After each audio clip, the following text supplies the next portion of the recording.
Olá pessoal, tudo bem? Aqui é o professor Bruno Oliveira de Direito Eleitoral. Estamos aqui juntos. O meu objetivo nesse minuto eleitoral de hoje é que a gente vai percorrer a lei das eleições, né? Percorrer seus artigos. Cada vídeo vai tratar de um número certo de artigos. O vídeo de hoje dos artigos 1º ao artigo 5º. Então é interessante que você junte esses vídeos depois para dar uma passada, né, por todos os artigos da Lei das Eleições, que é a lei de número 9.504 de 97, ok? Então, sem delongas, vamos ao artigo 1º. O artigo 1º, ele versa sobre a lei, sobre a data das eleições. O que é importante nós sabermos é o seguinte: a lei 9.504 de 97, ou seja, do ano de 1997, ela foi criada para regular as eleições de 98. Né? As eleições presidenciáveis, as eleições para governador e para deputados federais, estaduais, distritais e senadores. Apesar da lei das eleições ela tratar de eleições municipais, né, ela trata muito pouco sobre as eleições municipais. Então já é uma crítica a fazer à lei das eleições. Ela tem poucos dispositivos tratando sobre eleições municipais. Nós vamos perceber que o artigo 2º, que versa sobre artigo 3º, que versa sobre eleições municipais, e pronto, né? Mas seria importante uma reformulada na lei das eleições para que tratasse de mais institutos sobre as eleições municipais muito importantes, não é? O artigo 1º, tratando sobre a data das eleições, o que nós precisamos saber? Precisamos saber que as eleições elas ocorrem em dois momentos, né? Nós temos, por um lado, as eleições chamadas gerais, né? E as eleições estaduais, ou seja, para presidente, governadores e deputados, sejam eles federais, estaduais e distritais, e senadores. As eleições, por exemplo, de 2014 foram esse tipo de eleições. Nesse ano de 2016, nós temos as eleições municipais, prefeitos, vices e vereadores. Não é? Então são dois momentos diferentes. Está tendo um projeto, uma discussão acerca para uniformizar as eleições, ou seja, ocorrerem tudo em um mesmo período. Eu tenho uma crítica a respeito disso. Se já é difícil organizar, fiscalizar as eleições divididas em dois momentos, que saem em um momento, não é? Então isso é muito complexo. Veja, as eleições então elas ocorrem em momentos separados, não é? Como eu disse para vocês, de 2 em 2 anos nós temos eleições. Esse ano eleições municipais, prefeitos, vices e vereadores, e 2018, por exemplo, temos eleições para presidente, vice, governador e vice, senador e os deputados. As eleições, assim como a severa Constituição Federal, porque a lei das eleições não tem as datas, segundo a Constituição, o primeiro turno ocorre no primeiro domingo de outubro do ano eleitoral, e o segundo turno, se houver, né, claro, a gente precisa sempre lembrar, se houver segundo turno, ocorrerá no último domingo do mês de outubro. Isso se houver. Aqui nós estamos falando, então, das eleições que envolvem presidente, vice, governador, senador, deputados e prefeitos e vereadores, não é? Além disso, nós precisamos saber o seguinte: quando eu falo de ganhar uma eleição, a gente precisa entender o seguinte: para presidentes e governadores, somente serão eleitos em primeiro turno aqueles que tiverem a maioria absoluta dos votos.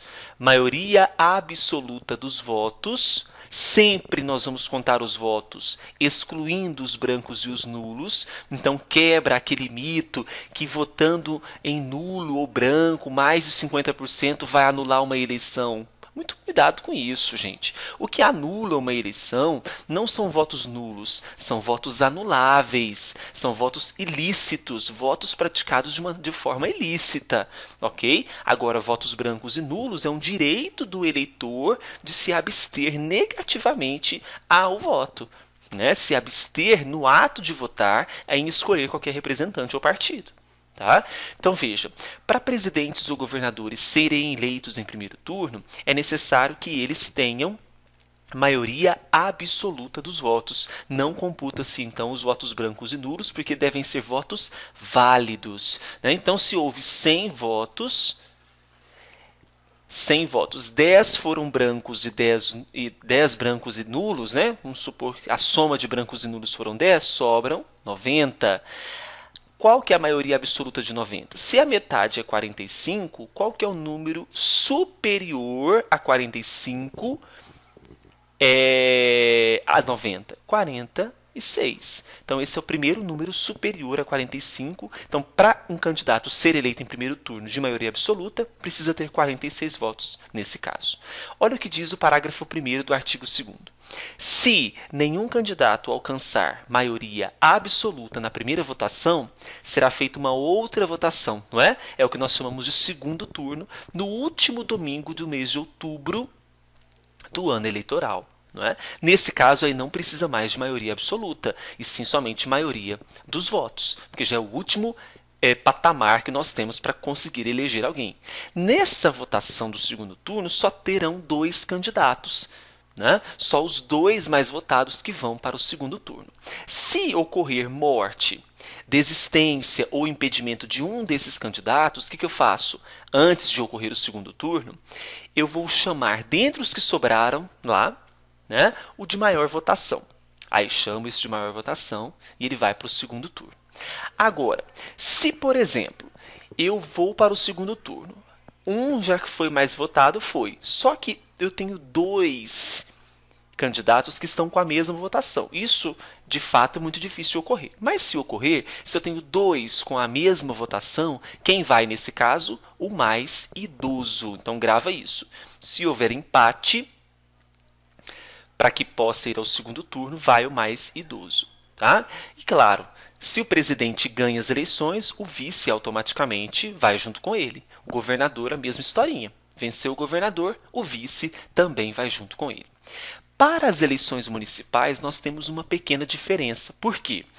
Tem possibilidade de ter segundo turno. De primeiro turno, todos os municípios terão.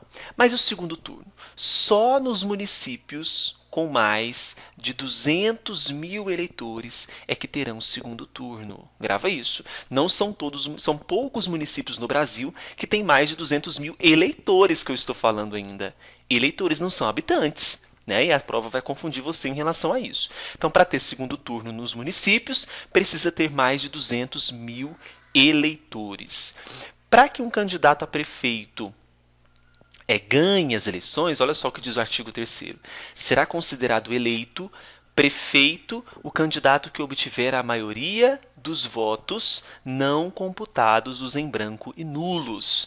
Agora, se o município tiver mais de 200 mil eleitores, nós falamos em maioria absoluta.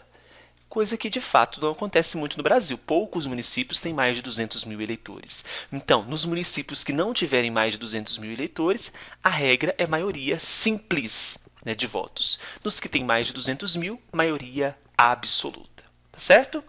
Artigo 4º fala sobre os requisitos para que um partido possa participar de uma eleição. Então, veja, pode participar das eleições o partido que, até um ano antes das eleições, tenha registrado seu estatuto no TSE, conforme disposto em lei, e tenha, até a data da convenção partidária, órgão de direção constituído na circunscrição, de acordo com o respectivo estatuto. As convenções partidárias elas serão realizadas dos dias 20 de julho, agora, né, a 5 de agosto. Então veja, para que um partido político possa participar do pleito, ele precisa ter o seu registro de estatuto no TSE no mínimo um ano antes do pleito e até a data da convenção que ele marcar nesse período, ele precisa ter um órgão de direção constituído na circunscrição que ele vai concorrer, se é municipal, se é estadual ou se é nacional. Tá certo? E o último artigo do nosso Minuto Eleitoral, falando sobre as eleições proporcionais. Eleições proporcionais que envolve todos os deputados, federais, estaduais ou distritais, e os vereadores. Nessas eleições, eu poderei contar como válido que tipos de votos? Os votos dados nominalmente, os votos nominais direto ao candidato, né? Escolhi lá o João da Silva, votei nele, voto nominal é contado. Ou eu posso optar também por votar em legenda. Eu não quero votar em nenhum candidato, eu quero votar no partido. Posso, sem nenhum problema. Né? Então eu tenho os votos nominais e os votos de legenda que são aceitos para as eleições proporcionais que eu acabei de citar. Tá certo? Então a gente encerra o Minuto Eleitoral de hoje. Voltamos depois com os artigos 6º ao 9º da Lei das Eleições. Tchau, tchau. Bons estudos para vocês e a gente se vê em breve. Um abraço.